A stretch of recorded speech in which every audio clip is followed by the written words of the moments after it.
Greetings, everyone, and welcome to the 289th edition of Cinema Effect, the podcast where we review and talk about a different movie every single Monday. And this week, that movie is 12 Monkeys, which opened in the US on January 5th, 1996. It was directed by Terry Gilliam. It is a sci-fi thriller, and the synopsis says, in a future world devastated by disease, a convict is sent back in time to gather information about the man-made virus that wiped out most of the human population on the planet. That was a weirdly written synopsis. I could have done better. Fitzy, 12 Monkeys. Oh, so I think none of us have seen this before, but please confirm and let me know how you felt about it. No, I've seen it before. As we discussed. As we were talking about like 10 5 minutes minutes ago. Yeah. Really? Yeah, I saw it in 2020. I think I might have mentioned it on the highlights, but I can't remember. I don't know.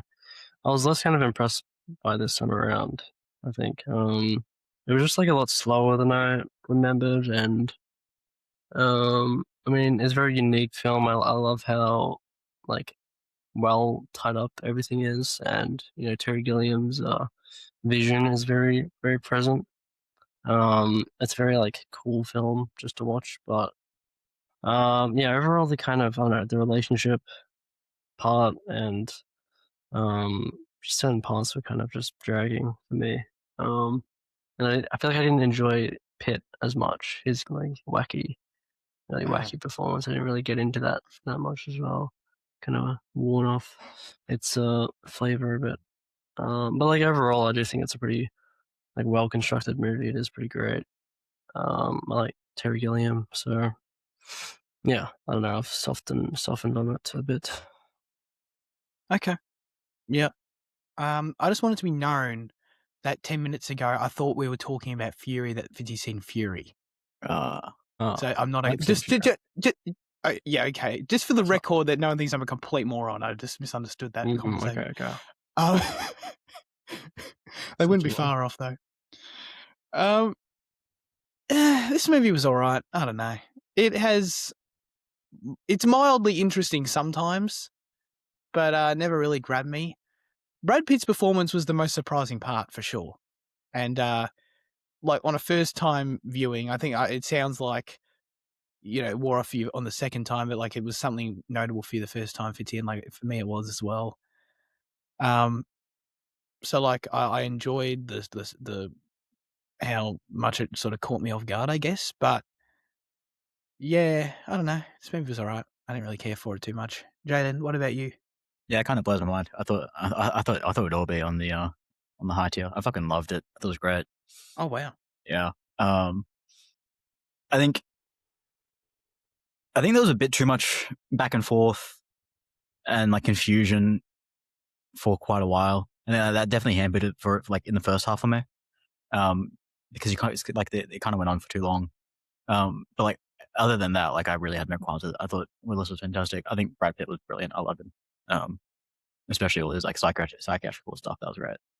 I think the soundtrack was great. All the direction, all of the look of the future and the present. I love how kind of dystopic the present does look. I mean, sorry, present. I mean, you know, 96 or whatever. Yeah. I don't know. It was really loved it. I will say though, just if this does discourage you from watching the series, like don't let it, because like the series is quite different. Because I thought like, not that I remember the series that well, but like I thought like plot beats would like spark my memory. But then like it didn't. I was like looking up later, and like there is like quite a lot changed. So yeah. Well, I would hope so that they didn't make like a 4-season show like that just follows exactly this 2-hour movie. Yeah. That'd be kind of boring. I would have thought. But I don't know, is that show, I just look at it and I'm just like, this just has like, I don't know, CW written all over it. It's sci-fi, so like not far off. But like it's pretty good sci-fi. Actually, like, I mean, sci-fi always made decent shows, I think. But like I think it's I mean, like, you know, don't expect like HBO production, but like it's still pretty good in, you know, outside of that. Yeah, okay. I mean, if the writing makes up for it, I don't mind. I'm not. Mm-mm. I don't need to be a stickler for like breaking down all the budget stuff necessarily, or only to an extent. I've seen some clips of The Flash that are pretty bad, to be honest. But anyways, Hey, that's CW. It's not CW. It's sci-fi. Yeah, I know. I think I just put them in the same bucket, to be honest.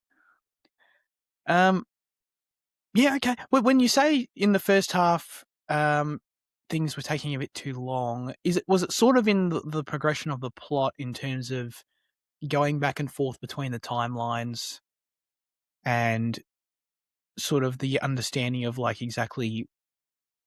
I feel like we weren't really rooted in one particular character's perspective clearly enough for it to progress sort of naturally. That's how I felt. I don't know if what I'm explaining is what you meant. No, it was more like it's just that kind of thing that's kind of baked into this, like quite a few scripts of like, it's where misunderstanding between characters, but like for no benefit for the audience. Like the audience understands the situation perfectly, and like the misunderstanding between them is like purely, for realistic reasons in terms of like their relationship and like world building, whatever. But like it does nothing to service me and my entertainment, and it just kind of comes off as frustrating.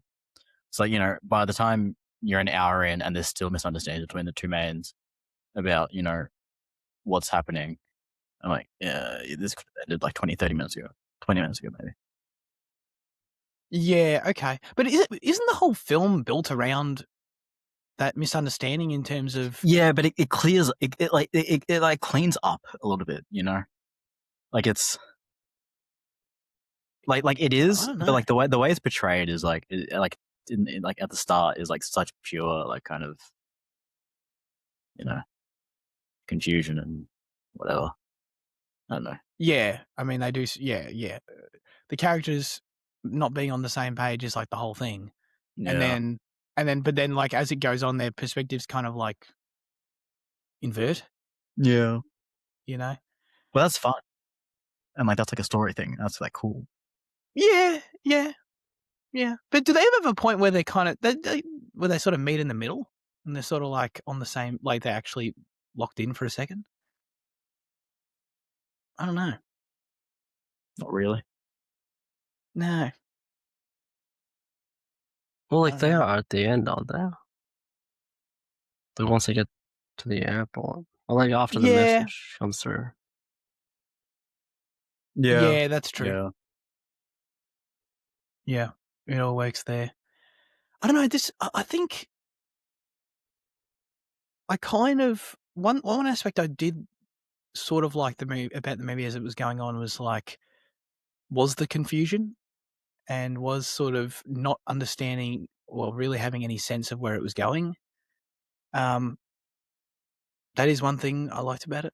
I don't know. Stuff just kind of kept happening, and I didn't really have a sense of where it was building to, other than they were obviously teasing this airport scene that was flashing forward. So we knew something was going down there. But outside of that, it was just like, I don't know, like then the next scene, it's like, oh shit, he's back into the 2035 timeline, which is the year it is. And then it's like, oh, then he's, and then he gets sent back to World War One. Like, I don't know. It was just kind of, it kept me on my toes. It kept me engaged in that way, I guess. But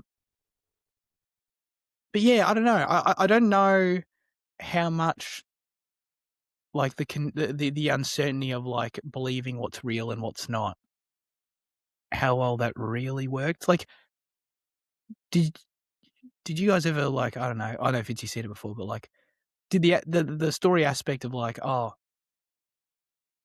this guy's just crazy. Like, did you ever believe that, or from the start we just understand that this is a real thing that's happening? Because I feel like, to me, it was kind of obvious that it was real, but I don't know if I feel like the film could have played with it better. I'm in this weird sort of middle position where I think the film was kind of trying to have it both ways, but yeah, I don't know. I sort of wanted it to feel a bit more ambiguous, I guess. Yeah, no, I never thought he was crazy. Like this time, I do kind of see what you're saying, but this time I more saw it just as the people from the future and the people in the institution as like, mirrors or whatever. And it's just about kind of authority in general. But like, yeah, that wasn't an aspect of the film where I was like, oh, is this real or not? And that wasn't a consideration that I had. Yeah, okay. Yeah. Yeah. It wasn't for you either, Jen? No, because I've seen the series. Like that was. Oh yeah. Yeah, That's that like was the whole. That'd be funny if they made like all those like episodes. that would be and a it was, very shocking difference. Yeah. oh my god, yeah. It's like, yeah, the whole time it is just about a crazy person. They would be so panned. Mm. Yeah, I don't know. I think to your point earlier, Jaden, about like the characters just being on a different page. I for how long they spent doing that, I just think I needed to feel it a bit more. I needed to buy into that aspect of the narrative a bit more. Whereas I guess I'm agreeing with your earlier point where I'm just kind of like, I don't know, it feels like I had a little bit of doubt, I guess. Like, I don't know, it wouldn't have shocked me if this thing ended and it was like, oh, not real. It wouldn't have shocked me, but I was like 75-25, I guess. And for how long the film spends, like, with everyone thinking Bruce Willis is crazy and trying to believe him, it's like, I just kind of wanted to maybe feel like I was a bit more on the 50-50 side. I don't know. But yeah. Had you, Fitzy, you liked Bruce Willis in this film? I kind of just, oh no, Jaden said that. I don't know.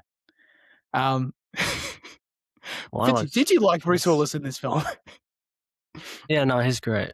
He's great in this. I don't know, he just kind of plays, like every time he time travels, he's just kind of disoriented, and he plays that really well. And I feel like his crisis he plays really well. And he just, I don't know, he's very engaging, engaging to watch and good. Yeah. He's Bruce Willis. He's him. He's him. He has that movie star aura, for sure. Yeah, I don't know. So I'll tell you what though, I wasn't a big fan of like the drooling. He just drooled a lot.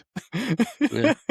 It was a bit much sometimes, and I just felt like it was obviously a very specific, choice, and I'm just kind of like, I don't know if I needed to see this much of Bruce Willis drooling for like. It was drooling for like 2 minutes straight in that first scene with Rayleigh, Yeah. He's just like kept producing saliva. I'm like, god damn, it's still going. Holy shit, that was my main observation. To be honest, were there any? I don't know. Was there any particular aspects of the performance that felt different to you, Jen? Well, like it's.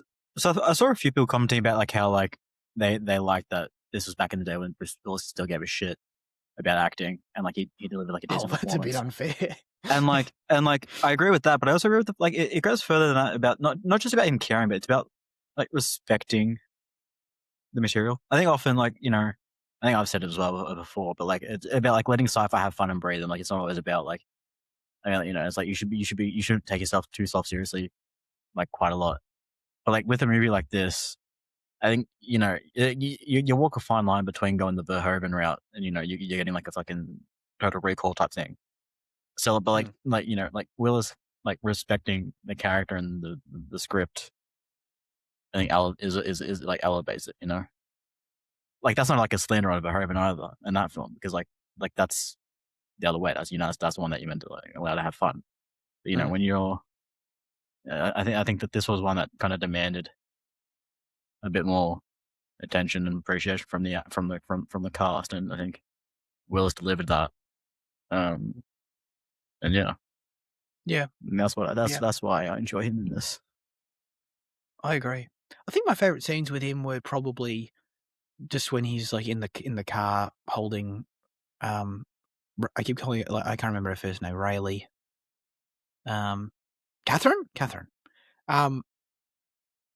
like holding her hostage, and just the way, I don't know, the way he was like reacting to the music on the radio, and trying to remember what you figure out what you use it and all that. Those were probably my favorite scenes with him. He felt quite dynamic in those scenes, I felt. But yes, he still gave a shit about acting. But didn't he have the thing where, like, in the last years, didn't we all acknowledge that, like, he was just doing it before his dementia got too bad? And that's why he was making a ton of money? I don't really know. I don't think I've really seen him too much in the recent years. Yeah, but, like, okay. My understanding of what like, his more recent works have been, I don't think he acts anymore, right? Because I think it's too bad yeah. now. But, like, what the last few years was, like, he was taking any payday he could to make as much money as possible because he knew he only had so much time left to act and make money for his family. That's the idea I've seen, which obviously makes sense. So he was doing these like shitty movies to get like $1 million each, basically, and just like smash them out. Mm.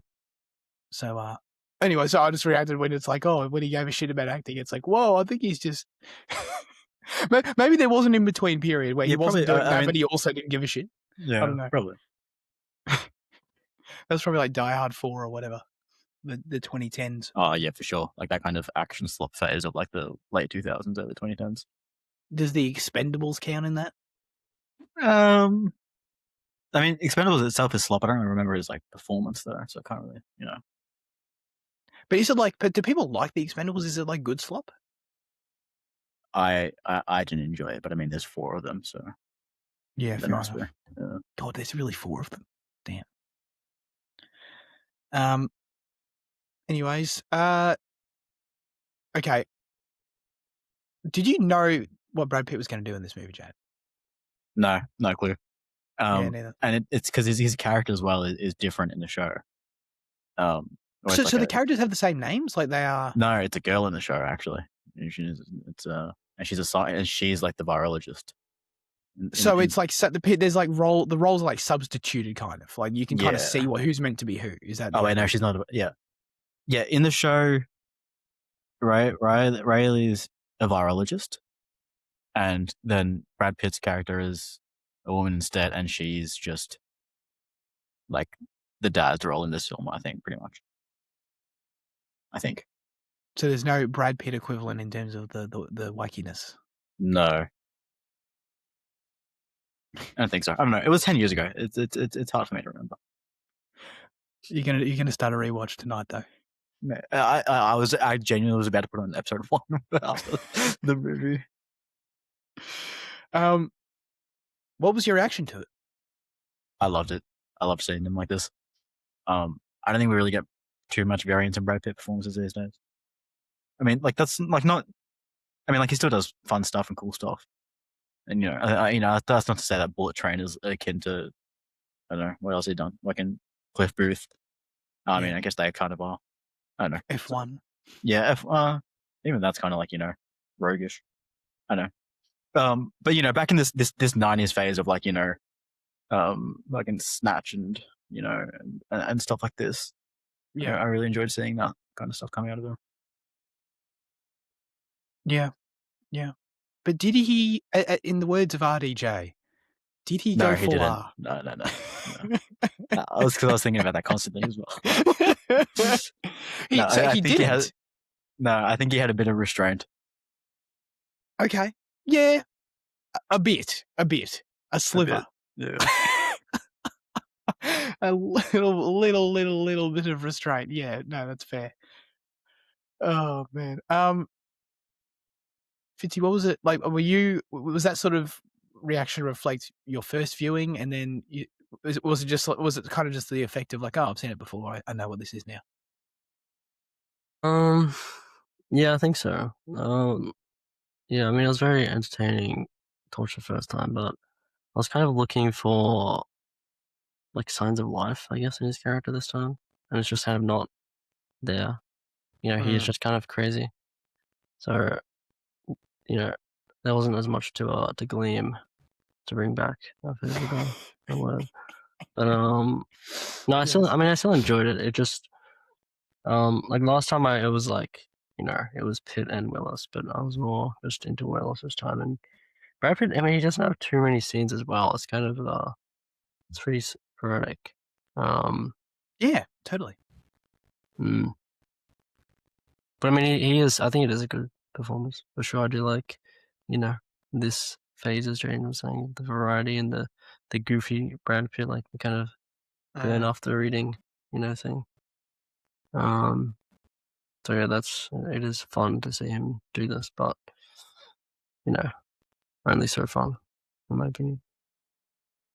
Yeah, I get what you mean. Like, I liked it for how unique it was, how surprised I was by it. I was taken aback, to be honest. Like, in the first scene, I'm like, I don't know, I just figured Brad Pitt was going to be like 7 Brad Pitt in a sci-fi setting, That's just what and then I turned this shit off. And I'm like, what the hell is this? So that was, that was cool. He doesn't have a ton of screen time, to be honest. He's in in the ward or whatever, the psychiatric hospital, a decent amount, and then he kind of only pops back up a few more times. But every scene he's in, he gets to shine. But yeah, I do get what you mean. Where I don't know, the character doesn't feel like the whole character. I understand he's just meant to be a red herring. Yeah, I mean, like 12 Monkeys, the whole movie is like. Yeah. Like 12 Monkeys is a red herring. Yeah. Yeah. There should be a question, like, what are movies? I mean, it's obviously like the biggest spoiler, but like movie titles that are just red herrings in the film. Sure. Yeah. That's good. That's a good point. Yeah. I mean, that's exactly what it is, and that's what he is. So as a result, yeah, he kind of does feel a bit soulless, I guess.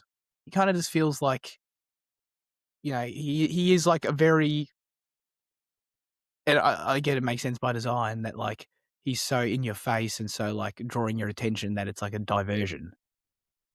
And it's like, okay, that's cool. I like that idea. But yeah, as a character, it's not like, I don't know, this guy. It's not like I really felt anything towards this guy as a dude, Yeah. I feel like, I don't know, I feel like the filmmaking is very like fundamental almost. You know what I mean? Like you have like such strong components of the filmmaking where it's like, this big red herring, this big, the romance plot, like everything is like very blocked. You know what I mean? It's very blocky. I don't know if that makes sense, but no, I agree with you. The film's based on like La Jetée or whatever, like the French short film, which I think it's just like images. I've seen it. Yeah, if I recall, it's just like images basically. So it's taking like the storytelling is like it's based off like very simple kind of a very like simple progression, but it's it's confusing and stuff, but it's I don't know, like all the elements are kind of just they are what they need to be, I guess. I mean, even like the production design and stuff is kind of like that, where it's just kind of all just like strong filmmaking elements. Yeah. Yeah, I don't know what I'm saying, but yeah. No, I know. It's funny. I feel the same way, but I also like. I don't know if I can do any better to explain it. Yeah, it's just But to me, it's kind of a native. It's kind of boring. It's like it feels a bit like, despite like this surface level kind of, oh, it's a sci-fi setting. Oh, it's like, in the present, it's like there's all these kind of crazy screens, and it's like, okay, but it just doesn't feel very inspired to me. It just feels a bit like there's definitely design and there's definitely thought into it, but I don't know. It just kind of.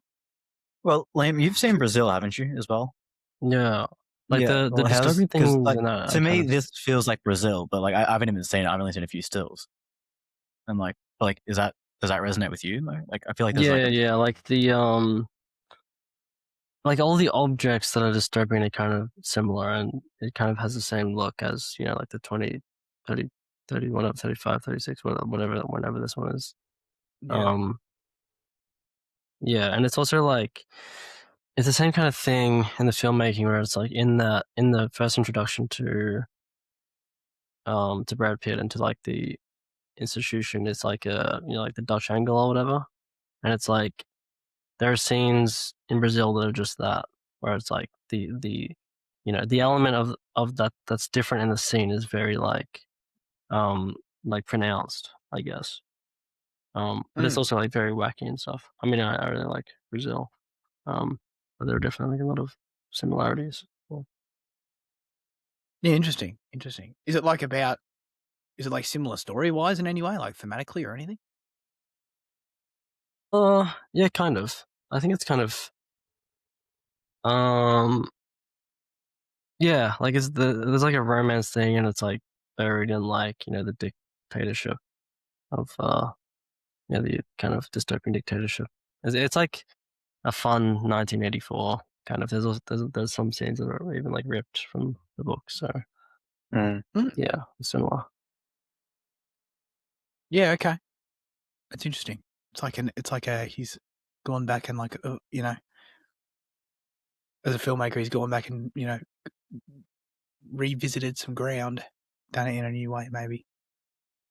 I added Brazil to my watch list. I haven't seen it, but I guess like I don't know, like what is continuing this train of thought further? Like, what is when we say like this feels like a Terry Gilliam film? What else does that mean? Is it blockiness? But like Terry Gilliam to me is just Monty Python stuff.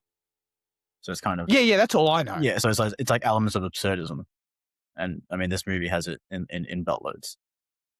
Does it? I think so. I mean, all the Bruce Willis stuff is, and I think a lot of the future is absurd.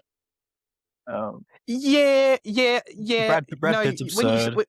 When you say that, yeah, Brad Pitt is absurd. And when you say, I also immediately what sprung to mind was that quite funny scene when like the scientists in the future wake him up are doing the song number. Oh yeah, yep. Yeah. That's very like so Brazil. Yeah. Okay. Yeah, that's true. Yeah. Yeah. No, I'd say like what Jane said, very much just like it's just wacky. It's absurd. It's fun. It's goofy. All those words, all those synonyms.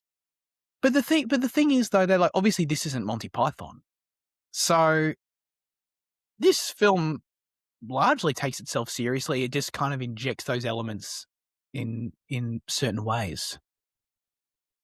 So is it like I don't know? Is Terry got like a scale or like a I don't know, like basically his different films like he'll go to certain degrees on the meter of the wackiness, like if Monty Python is 100, is this like a 30, and then like all of these films are somewhere in between or something?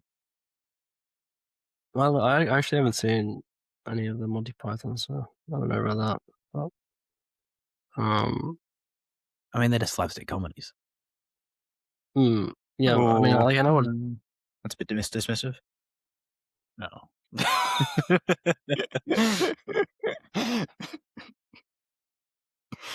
Yeah. I don't know. I mean, like I've also seen Dr. Parnassus as well, the Imaginarium of Dr. Parnassus. Yeah, right. And that one's like that one's still like serious as well, even though it's like incredibly like creative and weird and like goofy. So like I feel like his stuff is usually not, just completely devoid of any weight. I feel like that's just like the Monty Python thing. But I don't know. I haven't seen it again, so I don't know. Yeah, maybe that's like my perception of him being the Monty Python guy is probably like not fair. It's like that might even be like a diversion for him. Like the rest of his stuff is more in this vein where it's like it's drama and it's serious, but it's just got these little elements here and there kind of thing. Yeah, because I saw he did this film. What is it, like The Fisher King? I haven't seen it. Yeah, I think that's supposed to be like pretty straight. Yeah, like I looked at it and I'm like, dude, I don't know, like this looks like a goddamn like I don't know, straight ass movie like drama thing. And I'm like, that'd be interesting to. I added it to my watch list too. I'm like, interested to watch that and learn. I'm just interested to learn about this guy Terry. I don't know. He's kind of like a bit of a. And I know he's got. I know like I'm not. People know this already, but I'm certainly starting to understand that he's a bit of an enigma. I think the like the Don Quixote movie, The Man Who Killed Don Quixote with Adam Driver. Oh, did he do that too? Oh, yeah. I think that film was like in production hell for ages, like decades. And there's like a big story behind that film as well. That was the one that he wanted to like really make his masterpiece or whatever, but it just got like dragged down by a lot of things. What is it about all these old filmmakers that put Adam Driver in their magnum opuses that don't perform? Yeah, true. Oh, I mean, that's it. No, that does sound really interesting. God, yeah, this movie looks weird. I'm adding this to my watch list, and I haven't seen the Imaginarium of Dr. whatever, Parnassus. Mm. Got to add that as well. Yeah. Was that Heath Ledger's last performance? I was gonna say I think so, because like basically they replace. Yeah, I think it was. They replaced Heath Ledger's character with like with Jude Law and Johnny Depp, I think. Yeah. Oh wow. Like for scenes, you mean? Yeah, like he gets like replaced like at a certain point in the movie. Oh wow! What? That sounds crazy. Yeah, it's the same character. Does it make like? But does the film make it like contextualize it of like why his appearance is changing, or does it just keep going? I don't think it does. No, I don't think it does. Oh my god, I've never heard of anything like that ever. There might be a reason for it, like that they make within the film, because there's like magic and the devil and stuff. Like Tom Waits is like the devil, so I mean, there's enough kind of supernatural stuff where there's probably like there could be like an in-realm reason for it, but I can't remember if they actually had one. Yeah. Okay, and I mean the fact that they got that there's two other actors who also take it on sounds like, you know, it's trying to play into something as opposed to just it's not like they just got one other dude. Yeah, maybe. That sounds super interesting. Oh my god. Yeah, okay. I do want to. The other main aspect of the film that kind of to me feels like it's going to spark a lot of discussion maybe is the whole ending sequence at the airport. Did it do anything? I mean, obviously it did. I'll just say that I thought it was quite tense, and I thought it was well done. Like it was an engaging enough scene in and of itself, but I just was ultimately completely uninterested and unsatisfied by like the ending and the outcome and everything, because it's like, maybe I just feel like I've seen this whole like fatalism thing way too many times to care at this point, or to like, and then the characters didn't grab me enough to like care about their specific outcomes.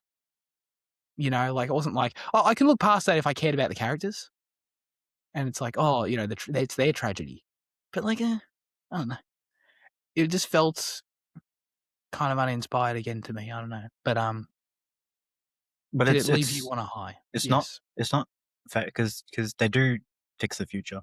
That's why the Doctor's there at the end of the plane. Like it's determinate for Bruce Willis's character, but like the future is saved. Oh, I didn't understand this at all. The Doctor? How's the future saved? The Doctor who sits next to him on the plane. Yeah, that's the Doctor from 2035. She says that she's in insurance. She's the insurance policy that in case that. Yeah. So the intel, right? I see. So the intel, and then it's paid off, and then the idea is that she's going to intercept it there at the last second. And the idea was always to send a scientist back. So she's the scientist they send back. There you go. I don't think so though. I think that's supposed to be like an irony at the end. Is it? Like because the science in the film is so bad that they keep sending him back to the wrong time, and it's like it's ironic that she's sitting with him at the end and that she's in insurance because they failed to prevent it. Oh, that's how I read it at least. But hang on. In what period of? So wait. So who is she then meant to be sitting at the end? Is she not? Are you saying that she wasn't sent back and she's there? No, I think that's just her younger because she looks younger in that. Oh. Oh, was it? Oh. Like, really? I think that's just a joke at the end. And it's her 40 years younger. I think so. Oh my god. I just think that's wildly. Like they would have. Like the plan was to kill the guy basically for Bruce to kill him. or for the other guy to get him. It wasn't, for the scientist to like intercept. Yeah. Because like, what's she gonna do? I don't know. Yeah, I agree with that. Yeah, I know the plan. I know he wasn't meant to. Yeah, but okay. So what was the plan then, though? Because Jaden's right. They did say that, like, there was meant to be another like aspect of someone else. Like, he was just meant to be the informant, right? Or did that change at a certain point? I don't know. I feel like they like I feel like at the end when Bruce is talking to the other guy, like Jose or whatever, it's kind of like, well, he doesn't know at that point, does he? Like that the guy is like at the airport, because he like gives him the gun, but like I don't think Bruce knows that like the guy who spreads it is, that he's meant to kill him at that point. No, he doesn't then. No. So Terry's intent was that the audience would see it as hopeful and that she saves the world. But he says that it was left ambiguous and that he enjoys the ambiguity and that he likes that people discuss it. But does she look younger? I didn't think she did, but maybe Liam's just, No. Liam's more perceptive, maybe. I guess what I'm saying is that I feel like there's no... Isn't it just black and white, though? Like, how's that ambiguous? Like, she's either younger or she's not. Well, she's not younger. I'll just say that she's not younger. It's just that she's not in the science clothes and the glasses. Maybe she looks younger. Yeah, okay. But the intent is that she's there. So then I guess the intent was that she's meant to be there. She gets the virus and she engineers a cure to it. Yeah. Okay. Dude, Fitzy, I like your better. I think that's cool. That's why you don't like the movie, then. Because that's really it's fatalist. You just said you don't like it as fatalist, and now you're saying, no, I prefer it to be fatalist. No, I didn't say I don't like it's fatalist. I just my original interpretation was completely false. I just thought it was like boring fatalism. Of just like, oh, they failed and they died. But like I like the ironic aspect of Fitzy's idea is really fun. I think that's cool. But I don't know if that's not even the case. I'm just totally wrong on both accounts because they saved the day, apparently. Completely unbeknownst to me. So how do they get the information of the guy? Like, how do they tell the future who the guy is on the plane for the scientist not to come back? So he lets them know that it's not the 12 monkeys, so they know something's wrong there. And then it's probably... They probably have to look into his death. I don't, because they know the locations where the virus spread, so they probably look at like flight logs for that day or some shit like that. I don't know. I mean, I guess the other guy is there, like the Jose guy. So he comes back and then he can play a role, yeah. He sees who is on the plane and that, yeah. Oh, okay. Damn. I just thought she had like more makeup at the end or something. Like they'll kind of like make her look younger. But I mean, there's probably easier access to makeup in the present. True. She got back and she was immediately like, holy shit, I can go to Mecca or whatever.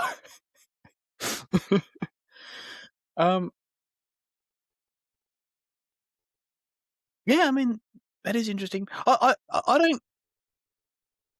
Yeah. Now I'm confused how this is a debate, though. I know we're having a debate. And I think this debate's cool. But in terms of what Terry's saying about how he intended it as just... Yeah, but people don't look at his intent is the thing. Because had I not confirmed his intent, then we would still be in the debate. Yeah, I know that, but what we're debating, though, is... what he's saying is that the debate was unintentional, right? And I feel like the debate has to be unintentional because what we're actually debating is whether or not she looks older or not. Like, we're not actually debating story. Well, I'm not debating that. I think Liam's just misremembering. Yeah, I know. That's what I'm saying. But I'm saying that there's no way that this was intentional, this debate. I mean, Terry says otherwise, don't they?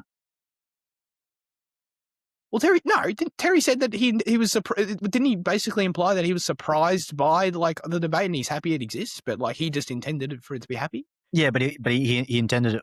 He intended to be read that way, but like there was intent to be a bit ambiguous. Like they didn't want to like straight up confirm it. It's like he's okay with the fact that there's or whatever about the Yeah. I don't know. Yeah. I don't know. I feel like I'm onto a valid criticism, which is just that it's just it's like what this interesting conversation we're having was not by design, is my point. So I don't know. It's not necessarily it's cool, it's a good side effect, but it's not necessarily like a strength of the film. Or maybe you can make the argument that like it doesn't matter what he intended, it's just the outcome, which is interesting. I don't know. Now he's got me all like philosophical about this thing. But yeah, I don't know. So then what? So then the final shot of young Bruce Willis then coming in on him, and that sort of being like the final beat there. Like, what is that meant to be? Is that sort of meant to be grounded in like the fact that James Cole. Oh, thank God. Is that sort of just meant to be like James died, we lost James, and that's sort of like the sacrifice? I'm meant to feel that a bit, Like I'm curious about that ending on that beat of him. I think it's more hopeful. Like it's a version of James died, but it's allowed the kid to grow up in a normal world, in a 9/11 world. Yeah, true. Yeah, good point. In a war in the Middle East world, without the virus. Yeah, 9/11's going to happen in this timeline. Which isn't good, but I guess it's better than the alternate. I don't know. Can I say that? No, you can.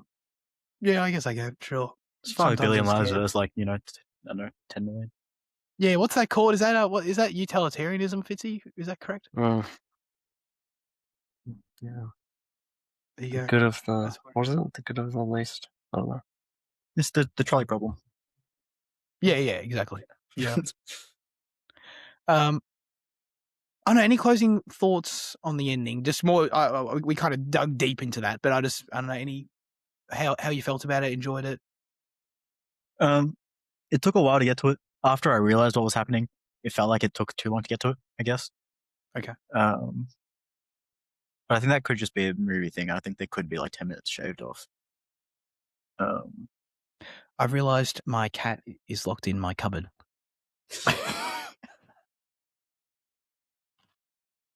Dude, come out. Yeah, there you go. Well done. He was meowing, wanting out. How do you get in there? Good question. No, I opened it right before we started, so he was in there for an hour. Oh, a bit over an hour. He ran in there. It's his own fault. No, they like doing that shit. Yeah. They love that shit. They love it. You open a door. Oh, got to go in there. Like, what? Why? Oh, lost connection. Fuck. Oh, shit. It's back. It's back. He's back. I think he's back. Yeah. Okay, cool. Where do we go from here? I don't know. I liked the accordion kind of like motif in the theme, in the music. That was quite cool. Yeah. They kind of added to the, oh God, can I say this word? Eccentricity of it, of the vibe, Thank you. I'm proud of myself.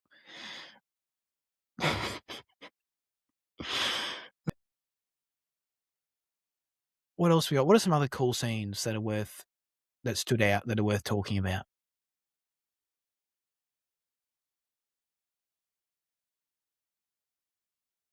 I liked him going back to World War I. That was pretty cool. Yeah, Yeah. I paused the movie when I saw like in the opening credits when it says that it's based on legit theory. I was surprised, and I paused it and I looked it up, and so like I saw that that the short like examines a past and present. Sorry, what? Yeah, of like a World War III, and then it goes back to times like that. So I was expecting like a bit of that, but then like when it still full happened, you get like a full scale kind of like, I mean not full scale, yeah, full scale, kind of set. Yeah. It was really cool. Yeah, it was cool. So that short film that 50 Cent that it's based on, what is the aspect of it that inspires it? Is it like the time, looking at the different? Is there time travel in it, or is it like? How does it play with time? I mean, if Liam remembers, he can answer, I guess. I don't remember. I think I read that it was like an observer, or like a man, and he was, and it's basically just having a look at what like the effects of World War III, and then like the lead up, like in the immediate lead up, and then like the distant lead up and all that shit like that. Mm. And so like the virus is the substitute for World War III, and then like it's, I don't know, you got Inspired. Mm. Let's watch that and let's turn it up to 11. That makes sense. So it traces the life of a man, a slave who travels in time to find a solution to the world's destiny. So I mean, yeah. Oh, I mean, when you put it like that. Yeah. Yeah, I don't know. Like it's hard to like point out the similarities because it's like an experimental kind of short. But I mean, I guess the story is there, and like just that kind of fundamental aspect I was talking about earlier. The very like simple storytelling, I guess. Very not clear, but like yeah, what I was saying earlier, basically. Blocky. I like using that. So who's this guy in the film that keeps popping up and like talking to him, calling him Bob? Yeah, I have no idea about that at all. Yeah, thank God. I'm not sure. I mean, there are like, I mean, now that James pointed out the actual ending, I do like that, and it does like tie into this other aspect of the film, which is like, there's a lot of things we don't see, which you kind of fill in the gaps on. Like, we don't see him, we don't see him go back for the first time, and we don't see him disappear. And then like, with the war stuff, we cut from the war to like her giving a lecture, which includes an image of Jose in that war, and then we see Willis later. So it's kind of like there are, even in this film about time travel, there are missing elements of it. I mean, we don't see like the scientists go back as well. So like, I mean, there could be like a cool through line with Bob that could be meaningful, but I don't know. I feel like it's part of the storytelling not to like tell everything, I guess. Yeah, no, that's for sure. Yeah, interesting. I'm reading about it, and there's no definitive answer or anything that like we missed. Right. But people have got different ideas Mm. and stuff. Usually, it's mostly all just related to the time travel aspect, though, of like how it's someone trying to communicate with him. Obviously, this guy thinks it's the authorities in the future. Yeah, I mean that does. Bob, though. Yeah, I actually like.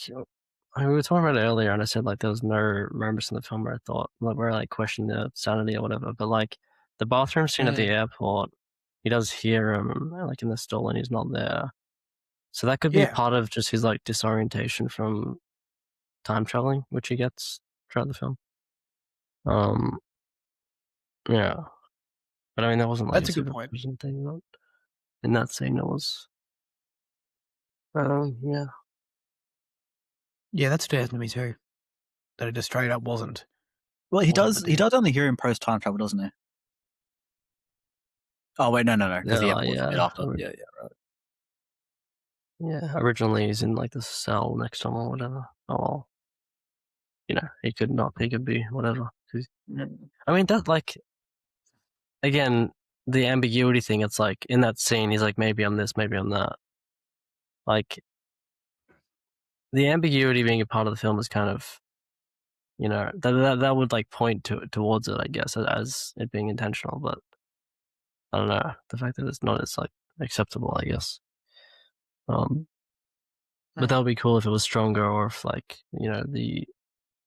Not necessarily like the am I crazy aspect to it, but just like other things. If it was more like clouded in that, I guess. That's what I'm saying. That's what I'm saying. Thank you. Yeah. We haven't mentioned Madeleine Stowe in this film, who I most knew from, I've already forgotten. She did another film like around this time. Is she a TV actress though? Because I don't think I saw her. I don't think I recognized any of her films. She hasn't done a ton. Yeah, right. Well, I mean, sorry, she has done quite a lot, but not she's not like a huge actress. What was I thinking of that I know her from? Oh, The Last of the Mohicans. That's it. She's the main, female lead in that. So I did recognize her face. Yeah. I thought she was quite good. I didn't mind her at all, but I just more so, I think another core pillar of this film that's sort of not quite hitting for me was just the ongoing, like, I don't know, I just didn't really care for her relationship with Bruce Willis in there. There was nothing, like, it was fine. It was just fine. There was nothing wrong with it. There was nothing great about it. There was no chemistry, really. It was just kind of like, okay, this is, just kind of sums up my thesis at the start, where it's just like, I don't know. I think the ending would have landed for me more if I cared more about them and them together as well, Yeah, I didn't really care for the romance either. I quite liked her character to begin with. And then even, like, pretty much all the way through the hostage situation up until, like, the romance stuff actually started. Kind of cheapened it a bit, I think. But I did like the other stuff, for sure. It kind of felt inevitable, though, didn't it, that it was going to go in that direction? Yeah, a little bit. And particularly when he started wanting to stay in the past. Yeah. Like, it's, yeah. Yeah. That's true. So her thing with, I mean, she thinks he's crazy at the start, but she kind of, cares about him more than other people. And then her thing as she goes on is that she starts to become a believer as all these bits of evidence pile up and so on. The one aspect I didn't quite get was, how at the, not right away, but her first scene in 1996, and she's giving a lecture about these ideas, about, like, she's there talking about how men appeared in the fucking Stonehenge and talking about future stuff, and then men appeared in World War One talking about future stuff. I didn't understand what that was meant to tell me about her. Like, when I first saw that, I was like, oh, she's going to be open-minded to this stuff in terms of, like, Bruce Willis telling the truth, but she wasn't. No, it was like, I think it's like another thing that, like, Willis was a catalyst for in 1990, in that like she became interested in, like, that subject area, and, like, then just studied it further as, like, a mental illness type thing. Oh, okay. So when she was giving that lecture, she was talking about through the lens of, look at these people throughout history, who've had this disorder, who've believed this, and then she's kind of become like a pioneer on, like, the subject. Right. As a psychological disorder. Yeah. I see. Yeah. That makes complete sense. Okay. Yeah. And then that makes tons of sense, and then it's like, then her arc from then on out is like that being challenged, her entire knowledge base being challenged. Yeah. By what's happening in front of her. Yeah. Okay. That's cool. That makes sense. But, like, it might have started before he rocked up in 1990 as well, though, because, like, he gets assigned to her, but, like, she immediately recognizes him anyway. So she might have already been studying, like, the subject and seeing that photo of the French soldier. not the French soldier, but of James in France. Yeah. I thought it was interesting, and I thought it was going to do something a bit more with like when Brad Pitt tells Willis' character at the party, like he's the one that gave him the idea. Like at that point, you're obviously still thinking that Brad Pitt's gonna is the 12 monkeys and they're going to release a virus. So I thought they were going to play with the idea that like that James Cole's part of the cycle and he's like kind of the reason why the virus got out and all that stuff. Yeah. And it was going to be far more deterministic, probably to your detriment. But like, I thought that was quite interesting. But then it kind of goes elsewhere. But I liked it, and I liked having to think back to the hospital and think, who gave information first and how was it, all that shit. And so that was fun. Yeah, It doesn't. Yeah, it was cool. Again, another red herring, I guess, really, but it was cool. Man, I love when there was that dude who turned up on the street who was basically just like a Templar straight out of Monty Python who started yapping. Like, God damn, if I didn't know this was Terry, this random dude in knight's armor gave him away. Fucking yelling on the street. I've got this piece of trivia because I thought it was. I'll just read it first. By the way, I keep saying Gilliam. Is that wrong? Is it Gilliam? I think it's Gilliam. I think. I mean, there's an I there, but I don't know. Terry Gilliam was afraid that Brad Pitt wouldn't be able to pull off the nervous, rapid speech. He sent him to a speech coach, but in the end, he just took away Pitt's cigarettes, and Pitt played the part exactly as Gilliam wanted. That's one of the most stupid pieces of fucking trivia I've ever read in my life, dude. Well, yeah. So what? You're telling me Brad Pitt's performance in this film that he worked on and delivered was because he didn't have his cigarettes? No, he just did that. That's just default Brad Pitt. That's how he was. That's just default Brad Pitt when he's not smoking. Like, that's ridiculous. Oh, man. That was the most upvoted trivia, by the way. I think it's funny that directors have the power to just withhold your addictions from you. And it's just, True. Yeah.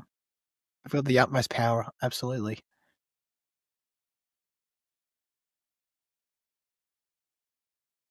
The only other sort of unique feeling sort of scenes in the film was like right at the start when we got to see post-apocalyptic up, above the ground in the city, and all like the animals were that was quite cool, actually.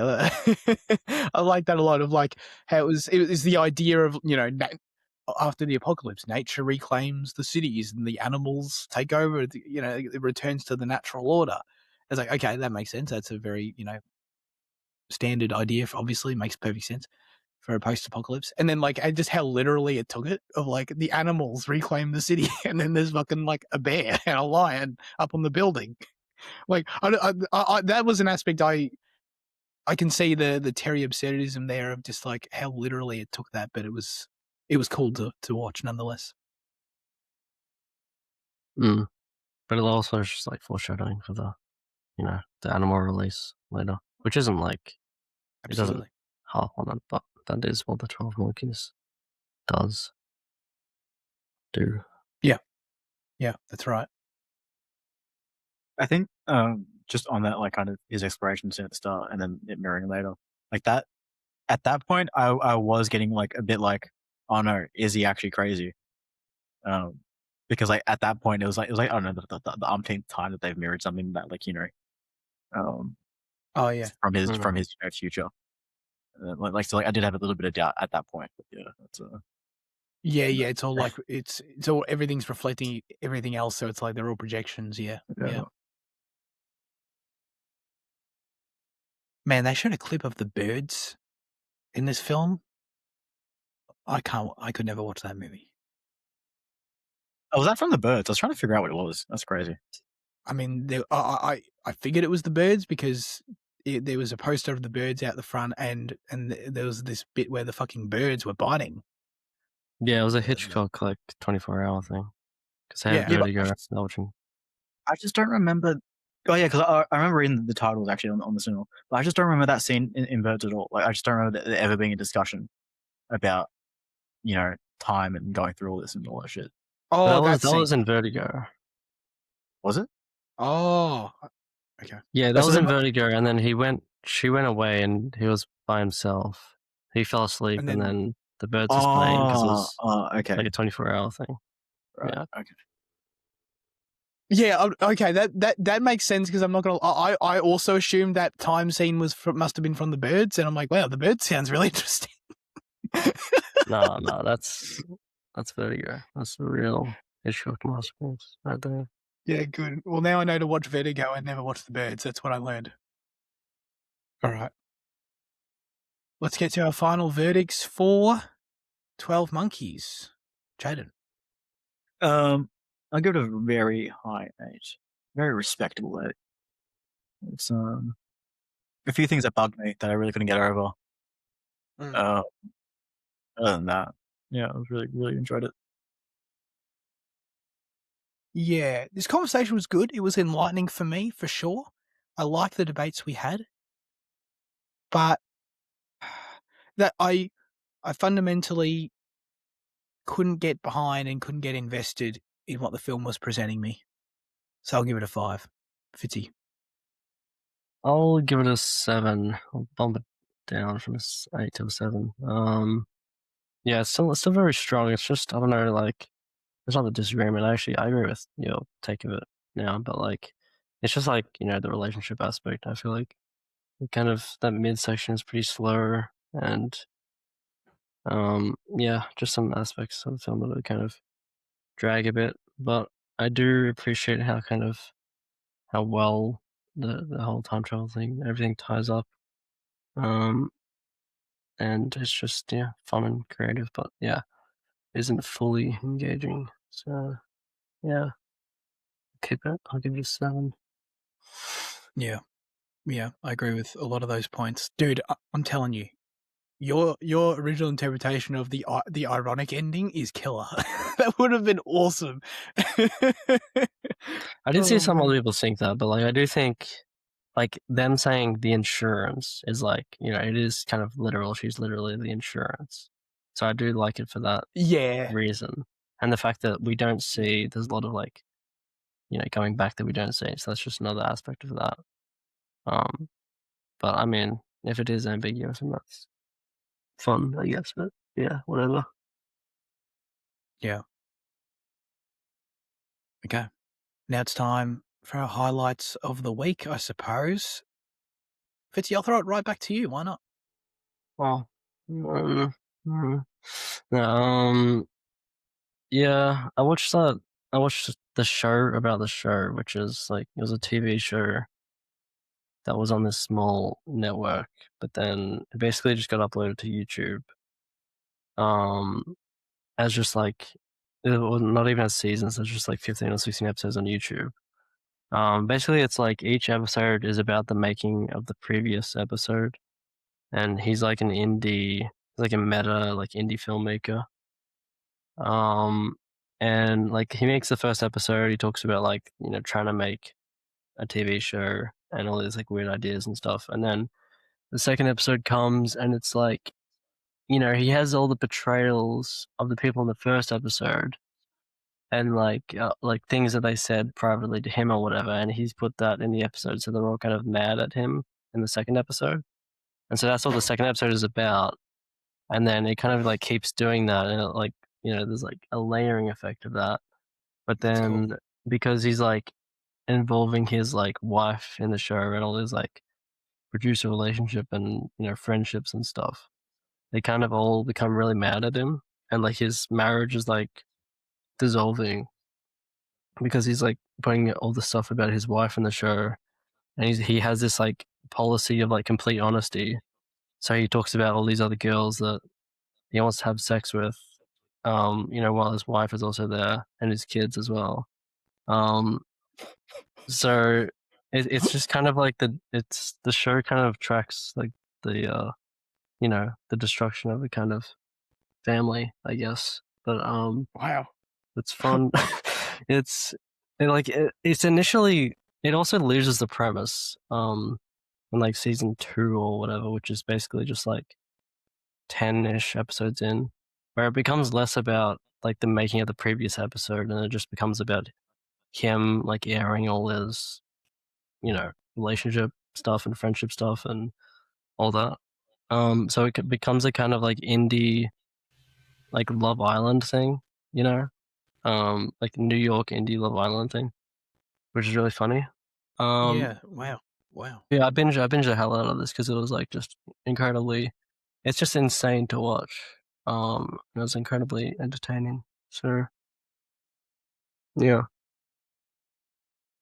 Wait. So this is on YouTube, or it came from YouTube? Yeah, it's on YouTube. Like it was originally like an actual show, and then I don't know. I think he just like uploaded them all. But some of the episodes are on the Brick TV, like the production company. Oh.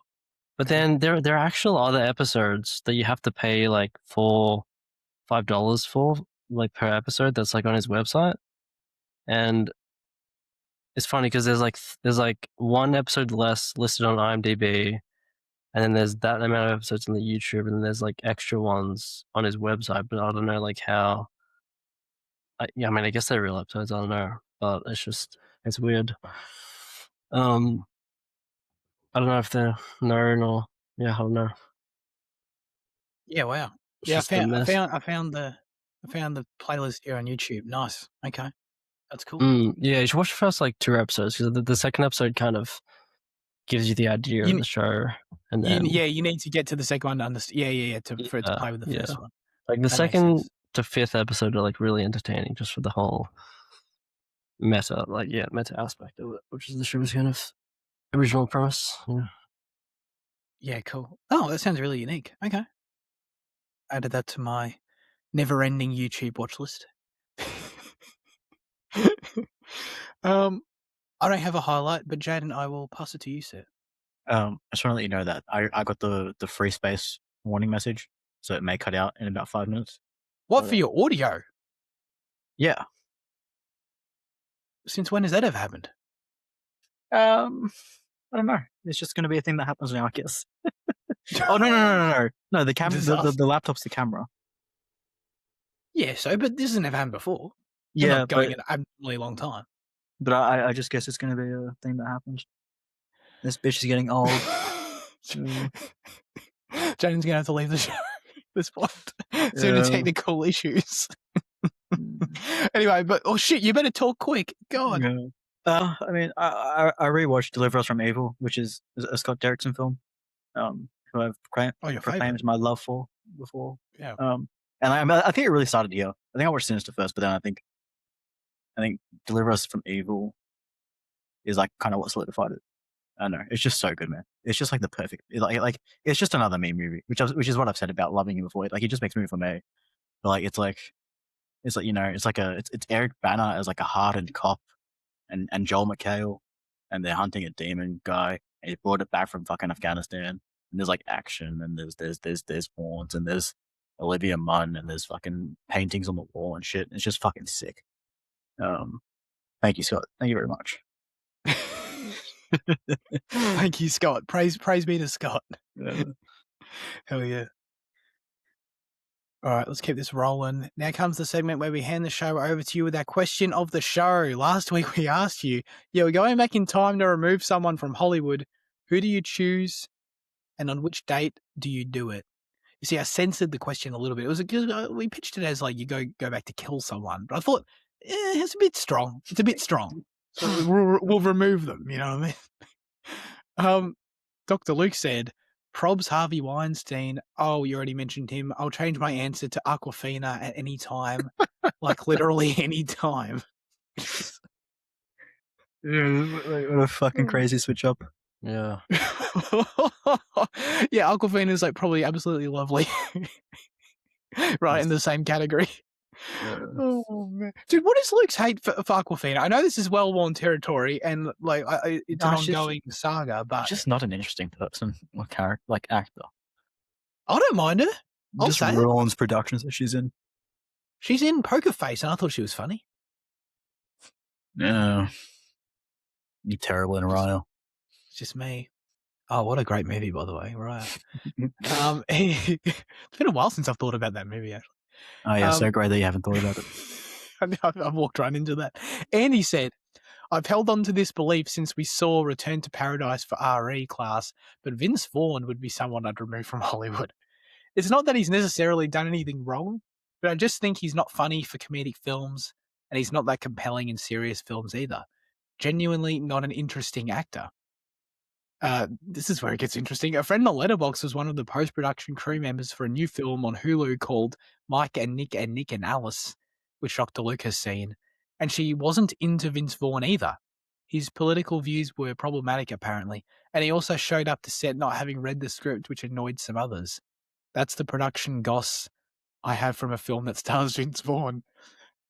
As for the bonus answer, I can't decide on which date, so I'm going to show this clip. Which is he has a clip of Family Guy where the joke is that Vince Vaughn movies are all the same because it's about him not knowing how to love someone and then he learns how to love someone, and that's every Vince Vaughn movie, which is kind of funny. I can see something in that for sure.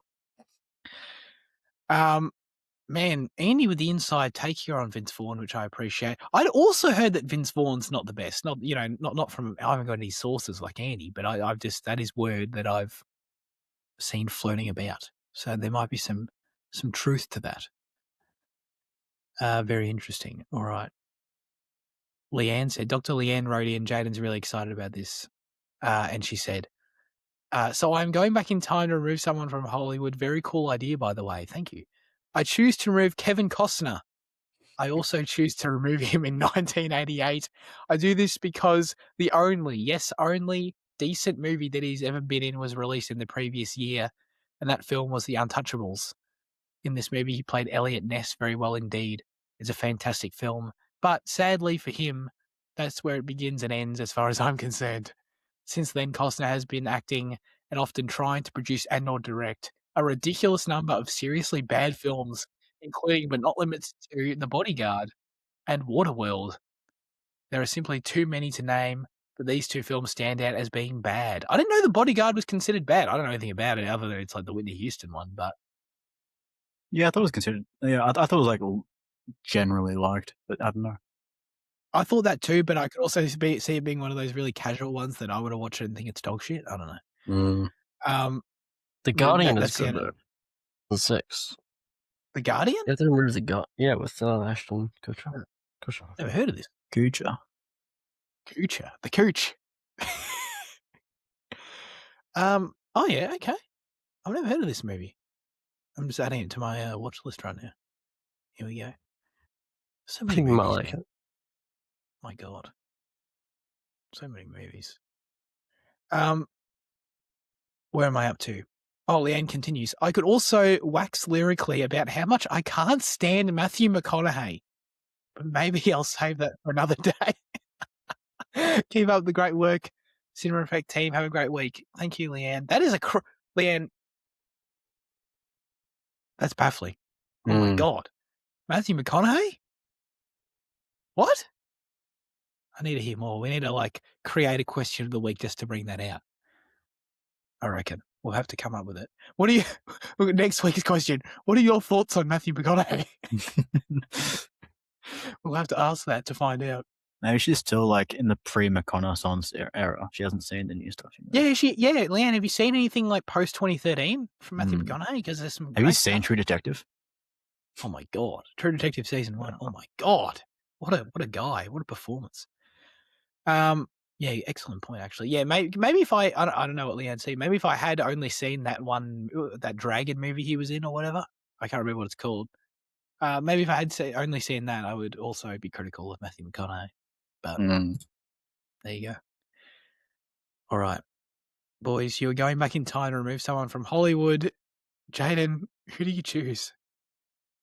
I've got kind of two options, and okay. I'm going to avoid the route of problematic people.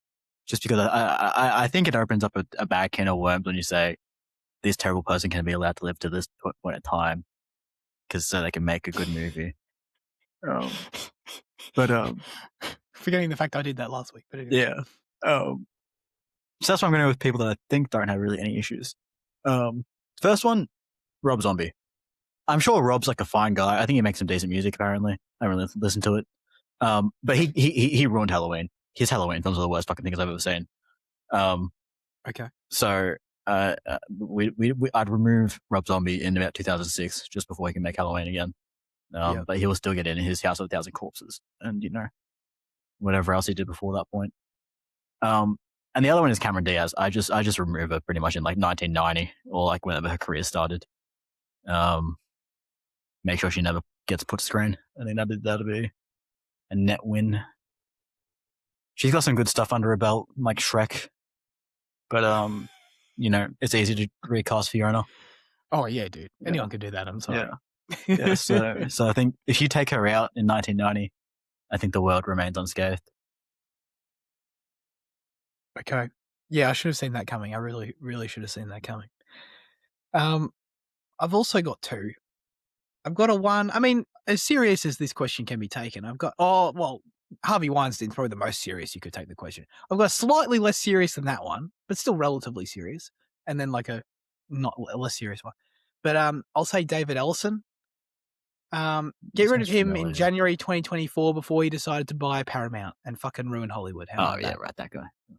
Dude, have you seen this guy's face? By the way, this guy is a supervillain. He looks like a movie villain. He looks like if I was to think of the Winklevoss twins from memory. Oh man, this guy.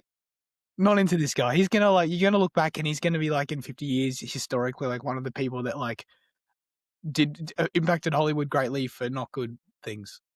So yeah, I'll get rid of him. He can have he can live till he's 40. That's fine. I'll let him live till he's 40. January 2024, right when he's about to get the because he did also Skydance was his company. He produced Mission Impossible, so he did some cool stuff. I'm not I want Mission Impossible Fallout if he had to be involved in it. That's great, but second he started thinking about Paramount, no, not into it. Next up. Kind of on Jaden's, this is predictable, on Jaden's thought of Cameron Diaz, I've got Julia Roberts, of course. Contributed absolutely nothing decent to Hollywood, to making the film industry. And I'll give her the benefit. Whenever I say I don't like Julia Roberts, everyone says the same shit to me. Every time. Oh, but what about Pretty Woman? Everyone says that every time, right? So I'm like, you know what? I haven't seen Pretty Woman. I've got no problem with it existing. People seem to still resonate with it 35 years later. So I'll let Pretty Woman exist. I'll let Julia Roberts exist in Pretty Woman. That's fine. It came out in March of 1990. So let's make it one of those things where Pretty Woman comes out. Oh my God. Can you believe this? Julia Roberts? She's going to be the next big thing. She dies. It's a James Dean. She doesn't. These people don't need to die though. They can just fade away from Hollywood. You're removing them from Hollywood. Yeah, no, you're right. You're adding the killing, the murders. The original question was the killing, and then I dialed it back in how I wrote it. So I'm going back to the original. So no, you're right though. You're right. Let's do you one better. Let's say she gets cancelled in 1990. How about that? I don't know what could someone possibly get cancelled for in 1990. I don't even know. I don't think anything was bad in 1990. Yeah. I don't think that's even possible. So I don't know how you do that. But anyway, that's what I'm saying. Pretty Woman, it can be one of those things where it's like, oh my God, she only did that one movie and she was amazing. Oh my God, can you imagine what would have been? That's what I want for Julia Roberts. Yeah. But who would be Tess Ocean if she dies? Dude, you just made me think of that scene in Ocean's 12 when she's there. What is it? And they're she's there. Julia Roberts. To play Julia Roberts. Yeah. Oh, that shit actually is the fucking worst shit. That is fantastic. That is such a dog shit. That was such dog shit, dude. You should rewatch that now 4 years later with your brain more developed and see how you feel. Oh, God. Once you're 25 and the frontal lobe is fully developed. Yeah. I'll finally click with that fucking absolutely stupid scene. Oh man. Fitzy, what about you? I mean, I had one, but I guess I came up with another one because you guys had two. Mark Rylance. Whoa, what? I just don't like Mark Rylance. I don't need him I don't need him even in Dunkirk. I just don't need him, you know. But I didn't dude, like him in the outfit. I thought he was. he's No, like a this sweet is the grandpa. thing. You think he's but I just find him like creepy. I don't know. Oh, Sorry. wow. Okay. Jeez. And then the other one is Rami Malek. I feel like I don't need him after Hold on. after Mr. Robot. I feel like I don't need Rami Malek personally. He hasn't really done much for it. Yeah. And I feel like in terms of film discourse, he's kind of soured things a lot, especially like when people talk about Oscars and Rami Malek got an Oscar, but these people didn't. You know, it's like if we just remove him, that'd be less of that. What did he get an Oscar for playing Queen? No. Yeah, for playing the Queen. Yeah. But did he actually get Freddie Mercury? Did he get an Oscar for that? Or was Pretty sure he did, didn't he? Yeah. Yeah. Oh my god! Yeah, I mean, everyone now clowns on it. Probably rightfully so. I haven't seen the movie, but I don't know. But like, that's what he got it for, right? Yeah, that I assume so. Yeah. Oh my god. Yeah, that's right. Yep. But Liam, like, what about No Time to Die or like The Amateur? Well, that was terrible. Holy shit! Thank you for actually bringing that up. That would remove one of the worst Bond villains of all time. That's you actually improved my answer so much just then. That's crazy.